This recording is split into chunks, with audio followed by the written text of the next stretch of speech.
everyone.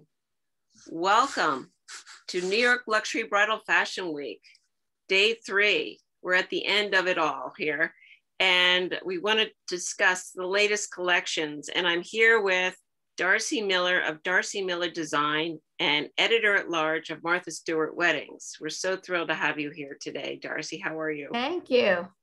Thank you. I mean, I wish I was sitting next to you at an actual show, but this is the next best thing. I know. It's just been, our world's been turned upside down, and who knows what's going to happen, next season. So we're taking it all day by day here, but I miss seeing everybody. Although I will say that I've been pleasantly surprised how amazing the bridal council and the bridal industry has moved to make this work. And one would have thought pre-pandemic, oh, how could bridal market ever happen if there weren't real shows? And I think that everyone has done such an amazing job, and thanks to the bridal council for kind of helping everyone still, make this possible. Thank you. We feel pretty good about that. We helped keep it all together so we could continue what everybody does. So let's talk about a few of the latest. Madeline Gardner, right? Marilyn Lee, beautiful as always. I mean, I think I was going to say, of course the collection is beautiful, but what comes across to me, with what Madeline's doing is this kind of love of glamour and romance. And of course romance is always a big part of weddings, but I think with where we are in the world, that I love how these collections really kind of find that perfect balance of romance, glamour, and and sparkle. I know she was inspired by, Starlight and the stars. That's what I call the Starlight collection. But I love the balance of it being, in having the sparkle, but in a kind of subtle way, which is really nice. Yeah, it was beautifully done. It just looked, a little bit more crust on the dresses, and right. And I love she had some beautiful necklines and beautiful, and all the layers. And the layering and the that big sleeve, that's very bohemian looking. I love that look. And also that there was like the variety. There were dramatic silhouettes, and I think that, as we know, there's always all kinds of brides and all kinds of weddings, but I think that there's just not one type. There's a dress for kind of every kind of bride. Absolutely. And I think she touches on every kind of bride out there. She does a great job. So let's talk about Rita Vanderslice for Ravini. Very love Rita. Always. And I think that, one of the things that you see that you always, that I always love about Rita and the collection is that she does have this real, kind of passion for like the couture and keeping the quality and, and the luxury, and I think that when, we've all been going to we've seen a lot of wedding dresses. I mean, how many bridal shows have we seen? And should we count? I don't think, I mean, if you could count, I would be very impressed. But I kind of love the way that, Rita and the designers continue to come do something new, but, still maintaining what's true to their brand and not, and I think that that's hard. It's like, you feel like, okay, you're going to be your thing this time, and how do you keep on reinventing it? And it's I thought the collection was beautiful. It was very beautiful. And she had a lot of surface texture this time. I love that big bow in the back. And she had another very clean, fluid architectural one that had a little bow detail in the back as well. Not bow, but just she goes between like a little bit fluffy and then this more architectural look. And they're both good looks for different kind of brides. And she also had a little sparkle as well. One of her gowns, and some of the sleeve action, and I don't know, it was very, very pretty. Very pretty. Right. And the funny thing about like that you say the different kind of brides, and I know that I've been shopping with a bride before, which is that I think that some brides don't always know. They think they're one kind of bride, you know, when you talk about the details. And then I love to see that the designers have these different options. Because a lot of brides say like, oh, I want something really fit. And then they put something on with this big sleeve and like, oh my God, this is amazing. I love it. You know, so they always have to keep open-minded, but that's the big trick, is just to get them to try something else on. They had no idea. It's no idea. It's so much fun. So why not try? Keep trying. So let's talk about Naeem Khan. Party, exactly. You know, the funny thing is that obviously it's been such an incredibly challenging year, and especially for engaged couples, and you know, figuring out what that right balance is, and as to celebrate, and as kind of the world starts to gradually start to open up, you have this feeling that people are really ready to, you know, celebrate. And especially celebrate love. I mean, it's always, you know, I'm about celebrating, so I'm always ready to celebrate anything.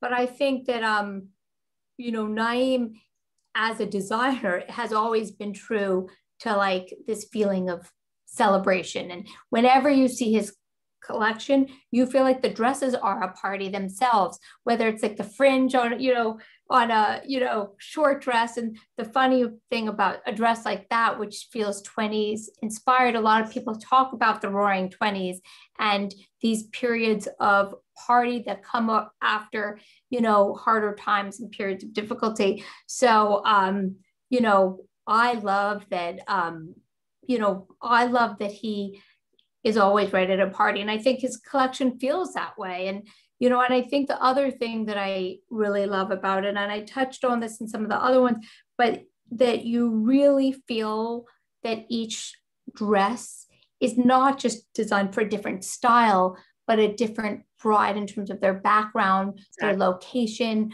Are they someone who would get married in the Middle East? Are they get married in the South? Are they a city? You know, and so I think that, whereas of course everyone is thinking about all these different brides, he is a very, he's really thinking about global and the world. And so, and I think that, you know, obviously he's very international, Naeem, and I think that really comes through in the collection and the styling of the photos, and which is really nice to see. It's true. It's so true. He's so, I love it that he sticks true to himself, and it's sparkly and fun and happy, and we all can't wait. Right, and not that everything's always about sequins. You know, it's like there's the subtle details, whether it's the lace trim or tulle ruffles, or you know, too this time. Yeah. So and also that even though it's glamorous, he has this very, you know, some of these feminine, you know, silhouettes and shapes. So it's not just about like a party dress, but it is that, you know, and there's always that balance. I think for brides, it's like, well, I want to feel like a bride. I want it to look like my wedding dress. I don't want it to look like just a, you know, a evening dress I will wear, you know, but at the same time, I want it to feel, you know, modern and fun and celebratory. Exactly. Yeah, he's not the run-of-the-mill wedding dress designer. He definitely has a fashion sense, and he just, and very chic. Everything he does is just very, very beautiful. All right, so now Mont Viev. Oh, Mont Viev. I don't know. I watched that video of Mont Viev's veils, which I maybe feel particularly connected to the romance of it, because I actually happened to notice that it was shot in Florence at Villa San Michele, which is a hotel where I got engaged. Oh my God. So of course I watched those veils, and you know, the shot of the beautiful, you know, veil with the lace, the black lace trim. I'm like, oh my gosh, that is literally where I got engaged. So it was incredibly special to me. But you know, I think that they really do an incredible job at these really special pieces, and that the veils themselves feel like you would want to buy your wedding dress around your veil. Absolutely. I'm sure she'll love that you said that. It's true. It's true. The veil is like the showpiece, but she does combine it with very fashiony pieces. So I just love it that it's like the ultimate accessory, obviously.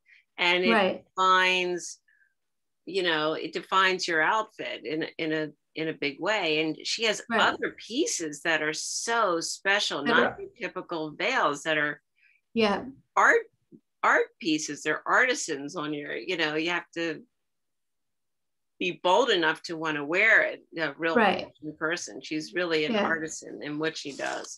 It's really and, one of the things I love that when she talks about this collection is what an heirloom is. And when we think about sustainability, and I know, they were very focused on sustainability, and that, whereas we all dream that our daughters are going to wear a wedding dress, but the truth is a veil is really an heirloom piece that really does get passed down and reworn and, and passed. And so I particularly touched by that kind of mission of this collection, which I thought was really nice.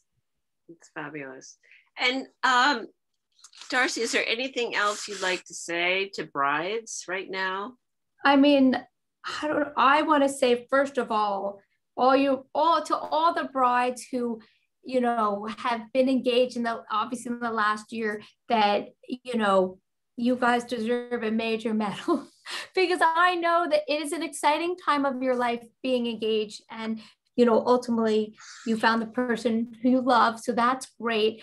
But we all know that there is still a lot of stress that comes around planning a wedding, and and family and decisions. And it has been such a hard year that, I have to say that I have been pleasantly surprised, as I have what the bridal accounts have done, how the vendors and the planners, the florists, how people have pivoted, and how brides who had bought this dress and they had planned this big wedding, and they say, you know what, we're going to do it with 40 people. This is my date, and I'm going to stick to it.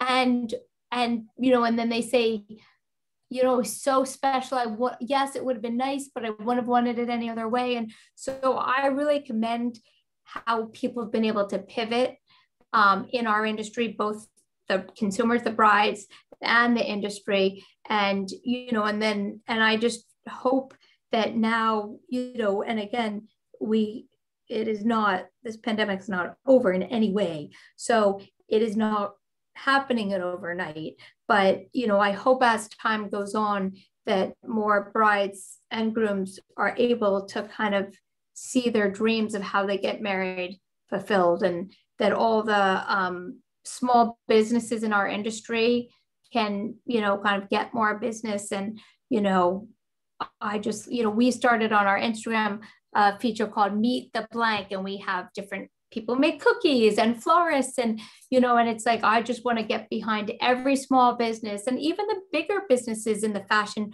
wedding business. Like, there's no one that's not touched, So I don't want to jinx it, but I'm fingers crossed. I know. To see kind of this boom of, celebrating, of course, in a safe way, but also that all of our friends in the industry can start to, pick up more, more business.